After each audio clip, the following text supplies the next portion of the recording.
اللہ من الشیطان الرجیم بسم اللہ الرحمن الرحیم۔ صدر البقار 18 ذی الحج سورج سوا نیزے پر تھی۔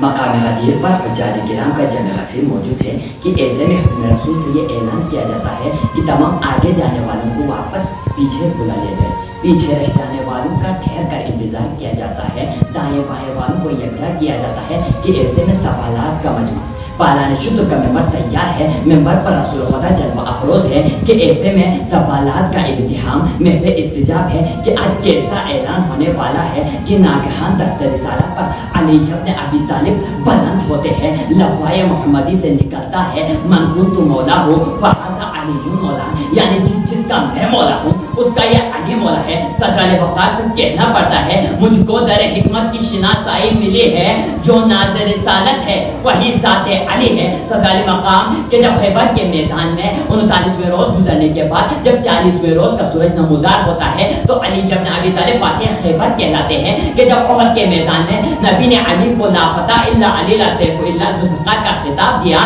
تو معلوم ہوتا ہے کہ جو ناز رسالت ہے وہی ذات علی ہے۔ صدر البقار کہ جب خندق کے میدان میں نبی نے علی کے بارے میں یہ اعلان فرمایا کہ آج کل کفر کے مقابلے پر کل ایمان جا رہا ہے، کہ جب نبی نے علی کے بارے میں یہ فرمایا کہ انا مدینۃ العلم و علی بابھا، یعنی میں شہر علوم ہوں اور علی اس کا دروازہ ہے، تو معلوم ہوتا ہے کہ جو ناز رسالت ہے وہی ذات علی ہے۔ صدر البقار کے جب مسلمانوں کو پانی کی قلت ہوتی ہے تو حکم رسول کی اطاعت کرتے ہوئے علی ابن ابی طالب کنویں کے جنات سے جنگ لڑ کے شہنشاہ پیر السلام کا خطاب پاتے ہیں تو معلوم ہوتا ہے کہ جو ناز رسالت ہے وہی ذات علی ہے۔ صدر البقار علی علیم، علی عالم، علی معلوم، علی قسیم، علی قاسم، علی مقصوم، علی خبیر، علی مخبر، علی ہے خبر، علی نذیر، علی خازن، علی مخزن، ہر ایک ادا میں ہے سو جلوے مہتابی کے، مثال دیدہ دل شان بود ترابی کے۔